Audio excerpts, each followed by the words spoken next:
प्यारे छात्रों, सुप्रभात। कल हम लोगों ने अयोध्या सिंह उपाध्याय हरिऔध जी के जीवन परिचय के बारे में पढ़ा और उनकी रचनाओं को पढ़ा गया। आज उनके द्वारा रचित प्रियप्रवास के अंतर्गत जो है पवन द्योतिका नामक पाठ को हम लोग पढ़ेंगे। और इसमें बताना यह है कि सभी लोग के पास किताब है, अपनी अपनी किताब सब लोग खोल करके देखेंगे। मैं उसका अर्थ बताते हुए चल रहा हूँ। सबसे पहले यह कि यह कहाँ का प्रसंग है, इसका वर्णन कहाँ का वर्णन किया गया है, और पहले हम कैसे जो है संदर्भ और प्रसंग लिखेंगे इसको बता रहा हूँ।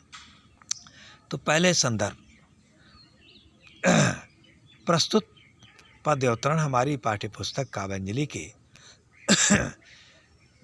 प्रियप्रवास नामक पाठ से अवतरित किया गया है, जो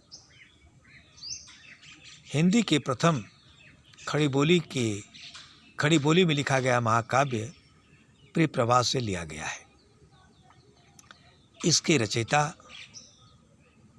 द्विवेदीकालीन सुप्रसिद्ध कवि अयोध्या सिंह उपाध्याय हरिऔध जी हैं।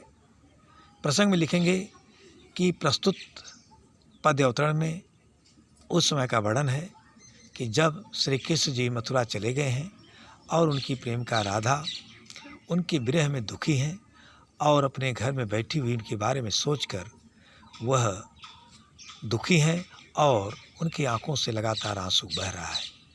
उसी समय हवा जो सुगंध को लेकर उनके कमरे में प्रवेश करती है, उसको देखकर उनका दुख और बढ़ जाता है और वे पवन को उलाहना देती हुई अपनी सहायता करने की मांग करने लगती हैं। उसे पवन दूती बनाती हैं और दूती बनाकर अपना संदेश श्री कृष्ण के पास भेजना चाहती हैं। अब जो पद्य है उसका भावार्थ इस प्रकार है। प्यारे छात्रों, पहला है कि बैठी खिन्ना एक दिवस वे गेव में थी अकेली, आके आंसू दृग युगल में थे धरा को भिगोते।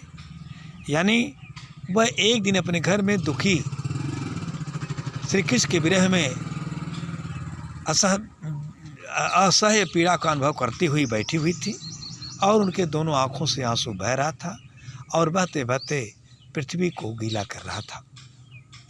इसी समय अच्छे पुष्पों की सुगंध लिए हुए हवा झरोखे से उनके कमरे में आई और इसको देखकर वह कहने लगी, संतापों को विपुल बढ़ता देख के दुखता हो, धीरे बोली सदुख उससे श्रीमती राधिका यूं। श्रीमती राधिका अपने दुख को बढ़ते हुए देखकर धीरे से उस पवन से बोली, प्यारी प्रातः पवन, इतना क्यों मुझे है सताती, क्या तू भी है कलुषित हुई काल की क्रूरता से। कहते हैं, प्यारी बहन पवन, तुम मुझे क्यों सताने पर तुली हो कि इस समय जबकि मुझे कुछ भी अच्छा नहीं लग रहा है, मुझे जो है खाना पीना तक सब परहेज हो रहा है, ऐसी स्थिति में जो है तुम सुगंध से भरी हुई हवा लेकर के आई हो जो मेरे दुख की सीमा को और बढ़ा रही है। ऐ प्यारी बहन, ऐसा न करो, क्यों मुझे सता रही हो। क्या तुम भी काल के कठोर चक्र में पड़ करके तुम भी अपनी सहानुभूति को भूल गई हो जो मुझे सताने के लिए उतावली हो रही हो। आगे का है, मेरे प्यारे नव जलद के कंज से नेत्र वाले, जाके आए न मधुमन से और न भेजा संदेशा। आगे कहती हैं कि ऐ प्यारी बहन पवन, हमारे प्रिय श्री कृष्ण जो नए बादल के समान सांवले रूप वाले थे और कमल के समान नेत्र वाले हैं, वे मथुरा चले गए और आज तक फिर वापस नहीं आए और न कोई संदेशा हमको भेजा है। मैं रो रो के प्रिय विरह से बावली हो रही हूँ, जाके मेरी सब कथा दुख कथा राम श्याम को सुना दे। तो कहते हैं, प्यारी बहन तुम मेरी सहायता करो और तुम मेरा संदेश वाहक बनकर जाओ और श्री कृष्ण से मेरी दुख पीड़ा को बता दो, जिससे वे हमारे दुख दर्द को समझें और अपना दर्शन दें, जिससे मेरी व्यथा कम हो। आगे कहती हैं, ज्यों ही मेरा भवन तज तू अल्प आगे बढ़ेगी, शोभा वाली सुखद कितनी मंजू कुंजे मिलेगी। वह कहती हैं कि ऐ प्यारी पवन, जैसे ही तुम मेरा घर छोड़कर आगे बढ़ोगी तो रास्ते में अनेक फूलों से भरे हुए, अनेक लताओं से भरे हुए और अनेक सुंदर उपवन बगीचे मिलेंगे। प्यारी छाया मृदु स्वर से मोह लेंगी तुझे वे, तो भी मेरा दुख लख वहाँ जा न विश्राम लेना। ऐ प्यारी बहन, जब तुम इन उपवन में, बगीचे में जाओगी तो उसकी सुगंध छाया, सुगंध तुम्हारे मन को मोह लेगी और तुम उसी में मोहित होकर के फंस जा सकती हो।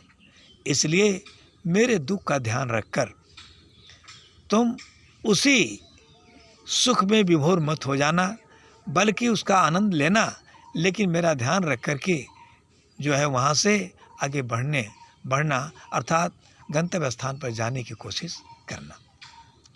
आगे कहती हैं कि थोड़ा आगे सरस रव का धाम सत्व पुष्प वाला, अच्छे अच्छे बहुद्रुम लतावान सौंदर्यशाली, प्यारा बिंद्रा विपिन मन को मुग्धकारी मिलेगा, आना जाना इस विपिन से मोह माना न होना।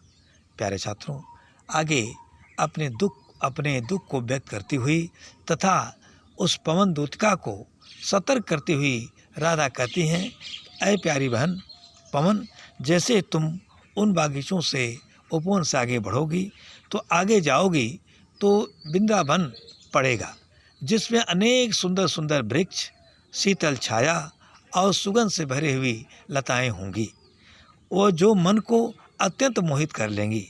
तुम उस वन में जाना आना, उसका आनंद लेना, लेकिन उसकी सुंदरता, उसकी सुगंध और उसकी शीतल छाया से मुग्ध होकर के वहीं रुक मत जाना, अर्थात मेरा भी ध्यान रखना और आनंद लेकर के फिर मेरे प्रिय श्री कृष्ण के पास जाकर मेरे संदेश को सुनाना, तुम उसी में भूल मत जाना।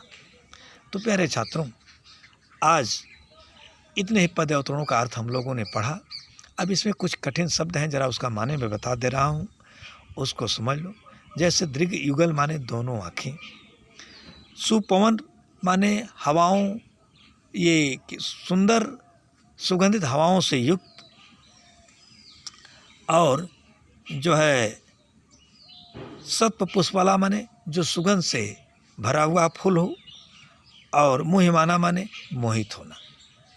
और इसका काव्य सौंदर्य देख लिया जाए तो प्रस्तुत पद्य अवतरण में अगर रस देखा जाए तो सब में वियोग श्रृंगार रस है, और छंद देखा जाए तो इन सभी में जो है मदाक्रांता छंद है, क्योंकि मदाक्रांता छंद में ही पवन दूतिका की रचना की गई है।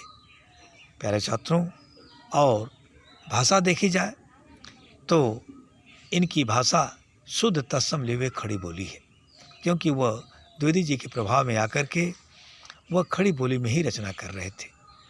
और जो है इसमें राधा के विरह का बड़ा मार्मिक वर्णन किया गया है। यह इसका काव्य सौंदर्य। अब प्रिय छात्रों, आज हम लोगों ने इतना पढ़ा, कल इसके आगे का शेष पद अवतरण पढ़ेंगे, उसका अर्थ समझेंगे, उसका काव्य सौंदर्य समझेंगे। धन्यवाद।